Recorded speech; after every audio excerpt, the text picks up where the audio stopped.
Fala, meu lindo, minha linda.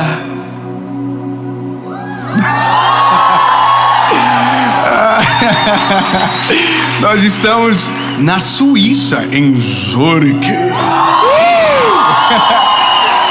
E esta é a série Mundo Afora com Jesus. Eu tenho uma palavra de Deus para você. E se você estivesse aqui, você ia ver a loucura que está antecedendo essa mensagem. Deus é real no nosso meio. E eu tenho certeza que essa mensagem vai ser um marco, um divisor de águas na sua vida. Amém? Eu quero te pedir só um favor antes de começar a mensagem, porque isso é importante para que a mensagem vá o mais longe possível, alcance o máximo de pessoas possível. Que é curte o vídeo, já curte, manda para todo mundo, assina o canal. Se você ainda não é inscrito, se inscreve, ativa o sininho, porque toda segunda-feira, sem falhar, tem uma mensagem de Deus para você por aqui. Amém? Vamos pro vídeo. Eu acho que daqui a pouco a gente pega no tranco. Amém? Eu quero começar Lucas, o Evangelho de Jesus, segundo escreveu Lucas, capítulo de número 15, versículo de número 19. Diz o seguinte: eu não sou mais digno de ser chamado teu filho. Faz-me como os teus servidores. Essa é a palavra. Eu não sou mais digno de ser chamado de filho. O tema da palavra,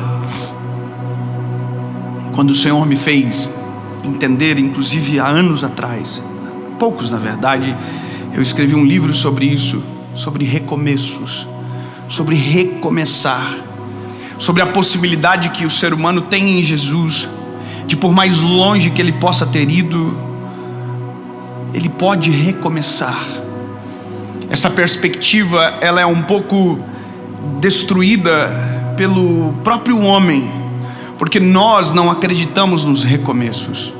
Nós não acreditamos naqueles testemunhos de alguém que diz que é um ex-drogado, por exemplo. A gente diz, não, uma hora vai cair de novo. Parece que nós temos dificuldade de crer que é possível recomeçar, reconstruir, renovar e viver algo novo. De uma certa forma, porque temos a dificuldade de crer nos recomeços dos outros, nós também temos dificuldade de reconhecer os nossos recomeços. Até porque para recomeçar é necessário aceitar que errou. E se tem uma coisa que nós temos a maior dificuldade do mundo, é reconhecer que estamos errados. Nós temos muita dificuldade de reconhecer que o problema somos nós, que quando dá problema a gente também tem culpa. Mas o que nós mais fazemos é terceirizar os vieses, é terceirizar tudo. Então a gente não assume a bronca, a gente diz que alguém sempre é culpado pela tempestade que nós estamos vivendo. E a nossa possibilidade de recomeço, ela é basicamente nula, porque se a gente não reconhece que o erro parte de nós, o recomeço não acontece, porque para recomeçar é necessário reconhecer que se errou. Você conversa com alguém que faliu e essa pessoa não vai dizer o porquê faliu de verdade. Ela vai falar que a crise faliu ela. Ela vai dizer que o cenário do mercado faliu ela. Não, existem motivos que são intrínsecos a esta pessoa, mas é difícil reconhecer. Os casamentos que se acabam, alguém vai dizer que eles se acabam porque a culpa é do cônjuge, nunca a culpa é de quem está falando. A culpa é sempre do outro. Não, eu divorciei por conta disso. Ou seja, nós temos muita dificuldade para reconhecer. Por isso é tão difícil recomeçar. Eu quero que você entenda que o primeiro passo para você viver uma novidade de vida é reconhecer as falhas que você cometeu. Quando você sabe reconhecer as falhas, quando você tem humildade para dizer, eu errei, você está preparado para recomeçar. Os recomeços só são possíveis depois de profundos arrependimentos. Exatamente isso. O arrependimento é necessário para que nós possamos refazer o caminho de uma forma que ele seja vivo e real novamente. Eu acho difícil falar um pouco sobre isso, sabe? Porque nós tocamos em feridas. Quando você fala disso, você toca em feridas. Você mexe em feridas. E sabe qual que é a loucura? É porque se ainda é uma ferida, é porque ainda não cicatrizou, logo não está curado. E porque não está curado, significa que precisa de cura. E para curar, alguém vai ter que colocar o dedo. E para mexer, alguém vai ter que criar um desconforto. E a palavra, ela é poderosa para produzir em nós um desconforto, para gerar um arrependimento. Quando você olha para a palavra, quando você olha para a Bíblia, quando você olha para o Senhor Jesus, é constrangedor, porque a santidade de Deus constrange. Quando nós olhamos para a palavra do Eterno, quando nós olhamos para Jesus, não que a religião pinta, mas da palavra, da Bíblia, quando você olha para Cristo, é impossível você não ver quem você é de verdade. Essa impressão que temos ao nosso respeito, que somos bons, que somos perfeitos, que não erramos, meu lindo, está muito distante do que é a verdade sobre nós. Somos frágeis, somos falhos, e vamos precisar recomeçar centenas de vezes da nossa vida. O cair é do homem. A gente esquece disso. Não tenho culpa. Eu lembro da história da minha mãe. Minha mãe, durante muito tempo, tinha crises com meu pai repetidas, e uma vontade de divorciar que era de ambas as partes. Até que um dia a minha mãe, ela estava conversando com uma moça que trabalhava com ela no banco, e ela dizia para a mulher: olha, o meu marido fez isso, olha que absurdo. E a moça falava: nossa, coitado dele. E aí a minha mãe falava: e olha o que ele fez. Ela falava, e a moça dizia: nossa, coitado dele. E a minha mãe contava outra história, ela dizia: coitado do Hamilton. Sabe qual que é o doido? A minha mãe foi se indignando com isso, porque na cabeça dela, ele era o culpado sozinho, e ela não tinha parcela de culpa nenhuma. E ela nunca tinha visto o meu pai como vítima em algum momento, não. Ele era sempre o autor isolado de todas as circunstâncias. E aí a mulher dizia para minha mãe: tadinho. Aí chegou uma hora que a minha mãe se irritou e falou: tadinho o quê? Tadinha de mim. Daí ela falou: não, Luciano, não pode, que você não está ouvindo o que você está falando. Olha o que esse homem passou, olha o que ele já viveu. Aí a minha mãe, indignada com aquilo, sem entender nada, porque ela queria que a mulher se tornasse aliada a ela, dissesse: é verdade, olha que absurdo. Não, a mulher não fez isso, era uma mulher de Deus. E a mulher falou para ela: eu vou te dar um livro, O Poder da Mulher que Ora. Aí você lê esse livro e depois você me diz. A minha mãe foi para casa, pegou o livro e começou a ler. Eu não ganho nada para falar do livro, tá? Porque às vezes alguém pensou: propaganda. Não ganho nada. Minha mãe foi para casa, leu o livro. Irmão, a vida da minha mãe mudou. E sabe o que aconteceu? Ela começou a ver as parcelas de culpa que ela tinha em todos os episódios das histórias. E isso é só o Espírito Santo que pode produzir em nós. A Bíblia diz que é o Espírito Santo que nos convence do pecado, da justiça e do juízo. Se nós não tivermos o Espírito Santo agindo em nós, através de nós, nós pecamos e na cara dura dizemos que está tudo bem. Nós tomamos as piores decisões e falamos que nós estamos certos. Não, meu lindo, por isso o Espírito Santo é importante, porque ele vem e mostra para você, no espelho, você está errado e você precisa consertar. E aí a minha mãe viveu isso, ela teve que se consertar primeiro, porque a gente quer mudar o outro e a gente esquece que muitas das vezes quem tem que mudar somos nós. A gente está gastando muito tempo tentando mudar os outros e esquecemos que às vezes quem mais precisa de mudança somos nós. É nós que precisamos mudar primeiro, é nós que precisamos ser cheios primeiro. Quando nós somos transformados, fica muito mais fácil em se transformar em um agente de transformação. Nós queremos que os outros melhorem, mas a gente não muda. A gente quer que os outros façam, mas a gente não faz. Que lógica tem essa? Mas entende que isso somos nós. Minha mãe orou, se arrependeu, e aí o meu pai permaneceu igual, não mudou nada. A minha mãe reconhecer que ela estava errada, não mudou nada, mas no céu o ambiente se transformou. A minha mãe dobrou os joelhos pelo meu pai e orou durante 8 anos. Quanto tempo? Até o dia que ela chegou em casa e disse para o meu pai: Hamilton, o Senhor vai falar com você hoje. A minha mãe é sinistra, irmão. Ela é muito doida. Ela tem 1,60 m e pouquinho assim, mas é cheia do Espírito Santo. E foi ela que me ligou hoje de manhã, dizendo: filho, eu não sei o que você está precisando, mas o Senhor falou comigo para orar por você sobre esse assunto. Ei, como é bom ter gente atinada espiritualmente à nossa volta. Quando há algo a gente não vê, tem alguém atinado dizendo: ei, look to me. Meu pai foi transformado, mas tudo começou no recomeço da minha mãe. O recomeço, ele é necessário. Nós vamos ter que primeiro reconhecer que somos problemáticos muitas das vezes, e que o problema somos nós. O texto que eu li é a parábola do filho pródigo, e talvez você já viu, já leu centenas de vezes. Eu também, eu amo esse texto, eu amo essa história, porque ela retrata a graça, o amor de Jesus por nós de uma forma violenta, de uma forma tão, sabe, uau, visceral, que você diz: é impossível não amar esse Deus. A Bíblia conta de um menino que pede a herança dele, e ele quer ir embora. Ele decide ir embora da casa do pai, mas ele não quer só ir embora, ele quer o que é dele. Ele pega a herança dele e vai embora. E a Bíblia diz que ele gasta tudo. E aí, quando acaba tudo, ele se recobra. E quando ele se recobra, ele consegue ver o que ele perdeu.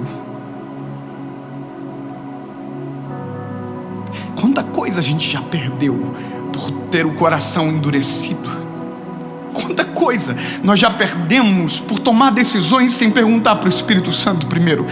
Quantas vezes na nossa história nós já batemos com a cara no muro e perdemos tempo porque não fomos humildes de pedir a direção do Eterno? Quantas das vezes nós, por conta própria, porque somos tão suficientes, tentamos fazer tudo sozinho e deu tudo errado? Bom, é isso que acontece.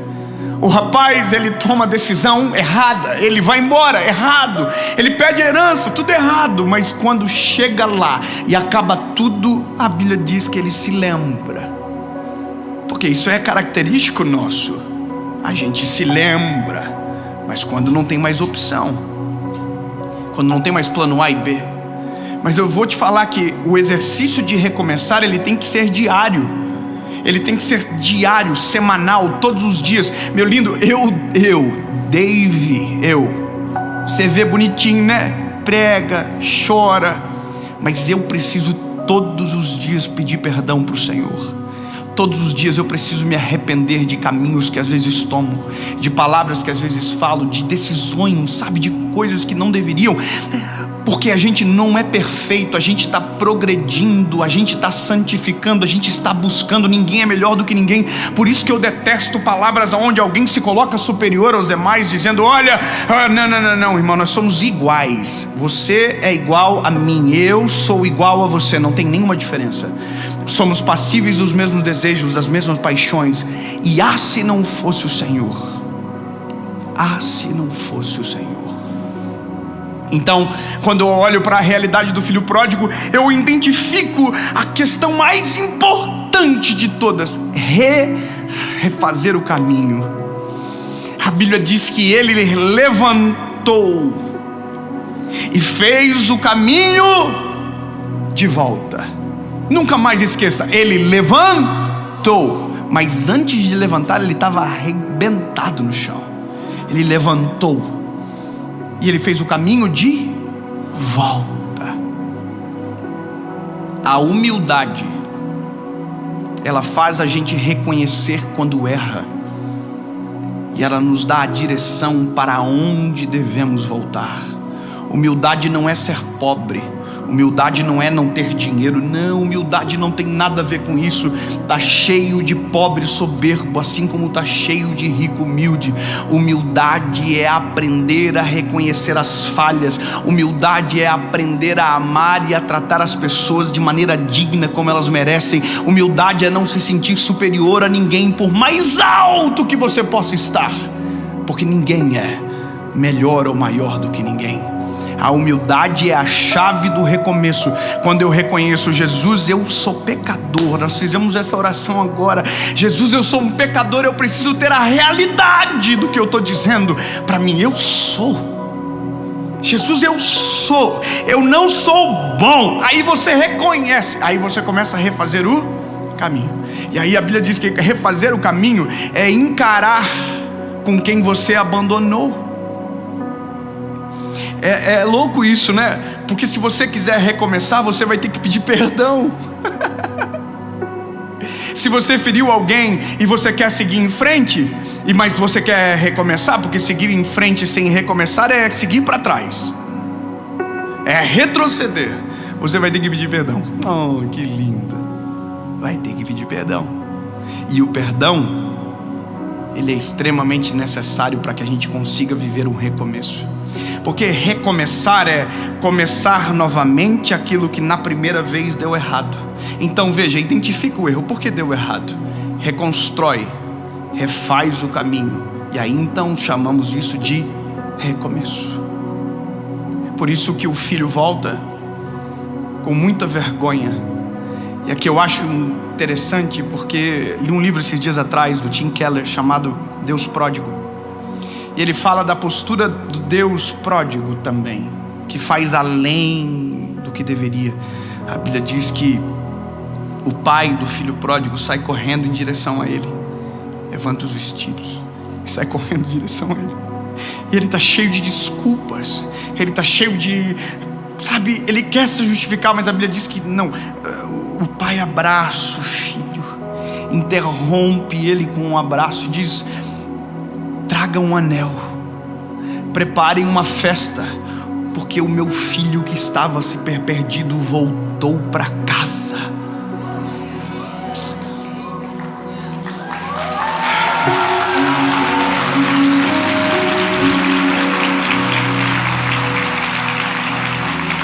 Recomeços precisam ser celebrados. E talvez aqui a gente se depara com um problema muito grande: os irmãos mais velhos. Os irmãos mais velhos que ficam em casa são um problema dos irmãos mais novos que querem voltar. Os super crentes são um problema para os pecadores. Os santos são os problemas. Eu não estou falando dos santos santificados, eu estou falando dos santarrões, os que se sentem melhor, os que olham assim: oh, eu sou mais crente que você. Esses são os problemas para os irmãos mais novos, porque eles não conseguem celebrar. Eles não conseguem celebrar o recomeço. Eles não conseguem crer que alguém que tinha uma vida destruída possa ser vitorioso e chegar mais longe do que ele poderia imaginar. Ele não consegue reconhecer que alguém que estava caído pode levantar e ter a sua vida transformada para a honra e glória do Senhor e viver uma nova história. Ele tem dificuldade porque na cabeça dele ele obedeceu tanto. Na cabeça dele ele nunca saiu de casa. Na cabeça dele ele diz: nossa, mas eu estou aqui fazendo tudo bonitinho. Como que esse rapaz chega depois de que eu aqui e vai ter mais moral? Meu lindo, eu quero que você entenda que fazer o certo pelo motivo errado é a mesma coisa que fazer errado. Ai, eu não peco. Santo. Ai, ele é um anjo de luz. Problema, lindo, problema. A gente tem problemas, a gente tem o filho que vai embora, mas a gente às vezes tem um filho que fica em casa pelo motivo errado, mas nunca esteve em casa. O coração nunca foi do pai. Quando o filho mais novo volta, o pai quer fazer uma festa e o filho mais velho está lá fora com um bico desse tamanho. Que absurdo! Aí o pai dele chega e fala: filho, entra para a festa. E ele diz: eu não vou entrar, eu não vou participar dessa festa. Irmão, que doideira é essa?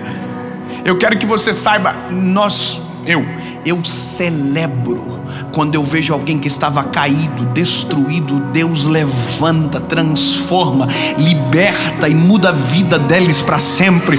A gente tem que celebrar, dizer: seja bem-vindo, você é amado, eu amo. É isso, nós temos que ser assim. Você já viu que agora o pessoal, tem gente que diz: ai, agora é moda ser crente. Que bom, que vire moda. E que todo mundo queira, e que todo mundo ouça, e que todo mundo se entregue, e que todo mundo se arrependa, e que todo mundo ame a Jesus. Uai, que coisa absurda essa. Ai, agora qualquer um é crente. Ai, eu fico revoltado com os irmãos mais velhos, porque os irmãos mais velhos são os mesmos que incomodavam Jesus lá, os fariseus. Ai, mas ele senta com os pecadores. Uai, fomos vocês para sentar com quem? Para quem que é o evangelho? O evangelho é para quem? O evangelho é para os fracos, é para os doentes, é para os pecadores, não é para os bons. Até porque os bons não existem. Ah, mas ele prega e uma multidão segue ele. Se fosse pregando a verdade, não ia ter público tanto quanto tem. Jesus olhava para esses fariseus e falava assim: vocês vazam daqui. Vocês colocam um jugo no povo que nem vocês suportam. Vocês não têm moral nenhuma para falar, porque os sinais seguiam Jesus. Os cegos viam, os leprosos eram purificados, os coxos andavam, os paralíticos levantavam, os surdos ouviam, os endemoniados eram libertos, e o nome era escrito no livro da vida. Ele perdoava pecados. Como que pode falar? Mas esses são os irmãos mais velhos, eles não entendem. Então, eu entendo você. Talvez o seu maior medo de recomeçar é porque você tem medo do que o irmão mais velho vai falar de você. Mas posso te dar um conselho? Não se preocupe com quem vai acusar você. Não se preocupe com quem não vai acreditar em você.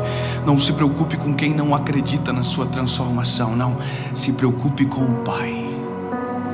Se preocupe com o Pai, porque o Pai é o mesmo para hoje e para sempre.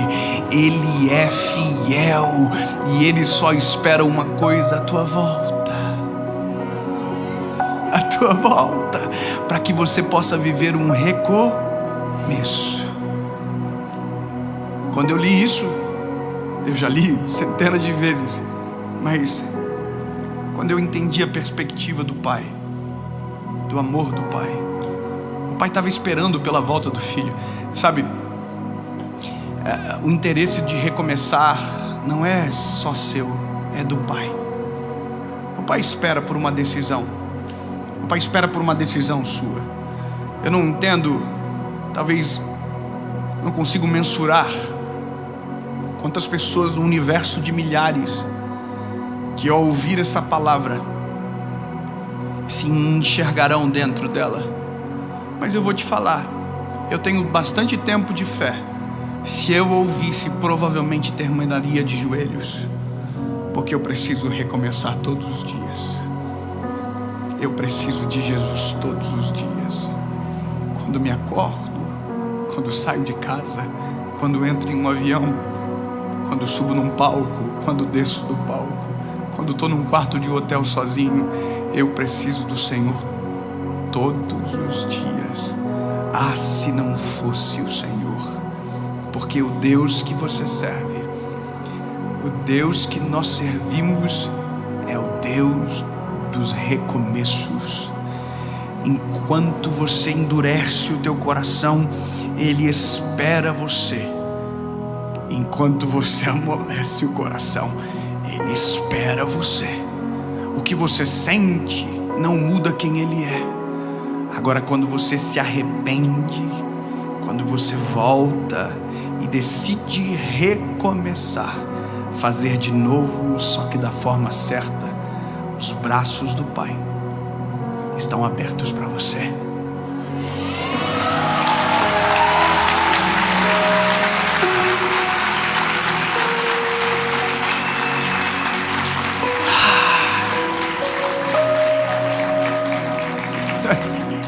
Jesus, nós entendemos o teu recado e a tua palavra. Tu és o dono da nossa história, Jesus. E sempre que necessário, iremos refazer o caminho, não deixaremos a soberba subir ao nosso coração. Somos dependentes de Ti, Jesus. Senhor, vamos reconhecer os erros, vamos reconhecer, Jesus, porque as falhas são nossas. O cair é nosso, mas o levantar é seu, Pai. Jesus, nos conduz para um novo tempo. Nós queremos viver algo novo. Eu quero viver algo novo. Nós queremos viver algo novo. Recomeçar todos os dias, em todo o tempo, quantas vezes for preciso, mas nunca desistir, nunca voltar atrás, mas recomeçar quantas vezes for necessário, para que o Teu plano perfeito aconteça em nós, em nome de Jesus, amém.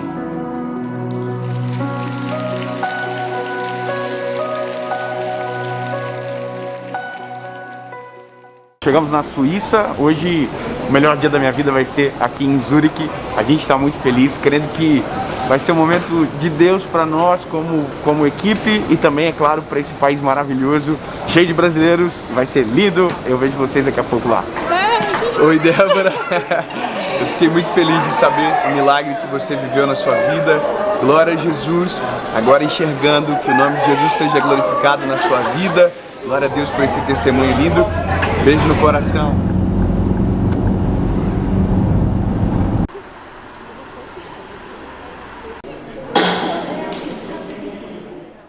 Senhor, nós levamos a sério o nosso chamado. Nós não estamos de brincadeira, Senhor. Nós não estamos aqui para aparecer. Nós não estamos aqui, Senhor Jesus, senão para adorar o Teu santo nome e fazer o Teu nome ser conhecido na terra, Senhor. Jesus, desce sobre nós essa noite, Pai. Que seja a melhor noite da nossa vida, a melhor oportunidade de, sentir a Tua glória como nunca, Senhor. Invade, Senhor Jesus, os corações. Derrama, Senhor, de um temor da Tua presença, Senhor Deus, que seja impossível pensar em outra coisa senão a glória e a graça do Teu nome, Senhor Jesus. Senhor, reina sobre nós. Enche-nos, Senhor, do Teu Espírito Santo. Transborda o Teu Espírito Santo, Senhor Deus, e muda vidas neste lugar hoje. Salva histórias, salva destinos, Senhor.